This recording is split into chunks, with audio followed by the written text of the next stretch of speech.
আমি নিম্ন মধ্যবিত্ত বলছি।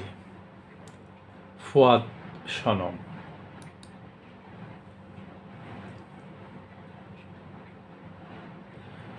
আমার বেশ মনে আছে, বাবা খুব ভোরে বেরুতেন আর ফিরতেন সবার ঘুমিয়ে পড়ার পর। না, প্রতিদিনই নয়, এই ধরুন মাসের 10 থেকে 21, 22 তারিখ পর্যন্ত। বাড়িওয়ালার সামনে পড়াটা এড়াতেই এই ভোর 5টা থেকে 12টা পর্যন্ত অফিস। বাবা বেশ রাগী ছিলেন। আমরা বাবাকে ভয়ে কিছু প্রশ্ন করতে পারতাম না। পারলে নিশ্চয়ই জিজ্ঞেস করতাম, বাবা, তুমি রোজ অফিসের আগে ছুটির পরে সংসদ ভবনের পাম ট্রিগুলোর নিচে অন্ধকার স্যাঁতস্যাঁতে রাস্তায় বসে মাথা হেঁট করে কি ভাবো? কে তোমায় সকালের নাস্তা বানিয়ে দেয়? লাঞ্চ করো কি কখনো? বাড়ি বেড়া দেওয়ার তারিখ উত্তীর্ণ হলেই আমরা দুই ভাই গিয়ে দাঁড়াতাম বাড়িওয়ালার সামনে করুণ মুখ করে। উনি গলে যেতেন। এই হঠাৎ করুণ মুখ করার ব্যাপারটা আমরা বেশ ভালোই রপ্ত করে ফেলেছিলাম। মোটর বাইক পাশ কেটে বের হলেই আমি হাঁ করে চেয়ে থাকতাম। একদিন বাবা বলেছিলেন, শোন বাবা, নিম্ন মধ্যবিত্তের স্বপ্ন দেখারও একটা লিমিট থাকে রে বোকা। জবাবে বাবাকে সেদিন চমকে দিয়ে বলেছিলাম, বাবা, জীবনের মৌলিক চাহিদাগুলোর অপূরণের আক্ষেপ থেকে জন্ম নেয়া সুপ্ত বাসনাগুলি যদি হঠাৎই ঘুম ভেঙে লাফ দিয়ে জেগে উঠে হাত ধরাধরি করে হাঁটতে চায়, সেও কি নিম্ন মধ্যবিত্ত হিসেবে অন্যায় হবে, নাকি সে উচ্চবিত্ত হয়ে ওঠার ধৃষ্টতা? বলেই ভাবলাম, কি যে সব বলবাল বকে ফেললাম বাবার সামনে। বেশি বলে ফেললাম না তো? আমি নিম্ন মধ্যবিত্ত পরিবারের ছেলে। শিক্ষা, সততা আর আদর্শই যাদের একমাত্র সম্বল, তাদের অন্তত বাবার মুখের উপর এমন বাগ্মিতা মানায় না। গলির মুখে 3 রাস্তার মোড়ে কার্তিকবাবুর মুদির দোকান। তোমাকে ভয়ে কোনো দিন বলিনি বাবা। ভীষণ হাস্যোজ্জ্বল লোকটির মুখ আষাঢ়ের আকাশের মতো গুমরা হয়ে যেত আমাদের বাকের স্লিপ দ্বারা হাতগুলো দেখলেই। একটা লজেন্সও কোনো দিন চাইতে পারিনি বাকির খাতার কারণে। বাকিতে মৌলিক চাহিদা মেটাতে মেটাতে শৈশব যে কোথায় ছুটে পালিয়েছিল তা টের পেতে পেতে তখন আমিও আরেক বাবা হয়ে উঠেছি। চাল ময়দার ঠোঙ্গাগুলোকে কেটে সেলাই করে খাতা বানাতাম। বছর শেষে আবার তাদের বিক্রি করে নতুন ক্লাসের সেকেন্ড হ্যান্ড বই কেনা।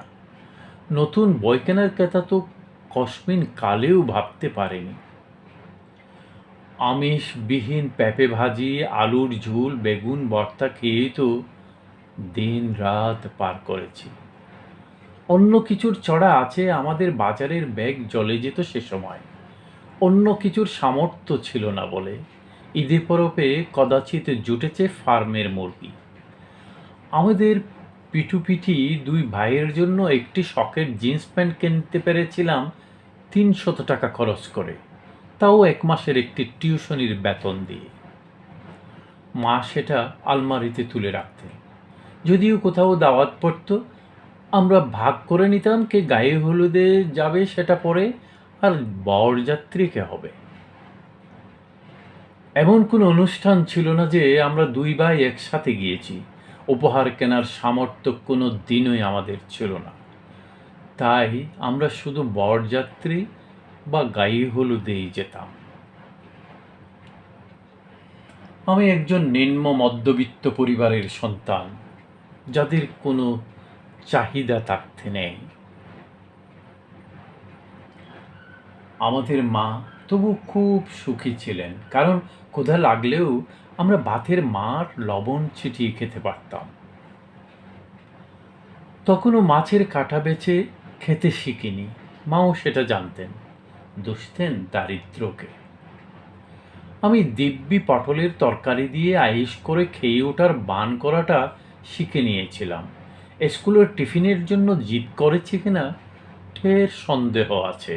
স্কুলের মাইনে দেওয়ার 7 তারিখ পার হলেই জন্টু স্যার দাঁড় করিয়ে রাখতেন এক পিরিয়ড প্রতিদিন।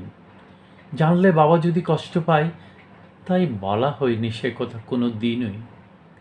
প্রায় হাঁটু ছিলে দগদগে ক্ষত নিয়ে ফিরতাম ফুটবল খেলে।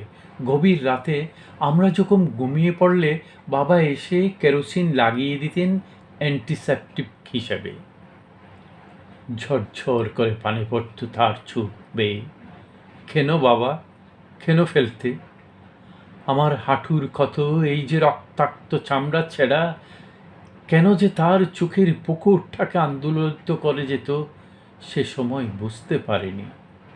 অন্যদের দেয়া সেকেন্ড হ্যান্ড জামাতেই নিজেদের মানিয়ে নিতে শিখে গিয়েছিলাম। তবে আমাদের মাঝে ছিল পদ্মপুকুরের মতো ভীষণ লজ্জা। কলেজে, ক্যাম্পাসে, আত্মীয় স্বজনদের কাছে আমাদের অবস্থান ছিল সুদৃঢ় এবং মর্যাদা সম্পন্ন। বাইরে থেকে দেখে বোঝার উপায় ছিল না আমাদের ভেতরের দৈন্যদশা। কারণ ছোটবেলা থেকেই আমাদের দুটো শিক্ষা দেওয়া হয়।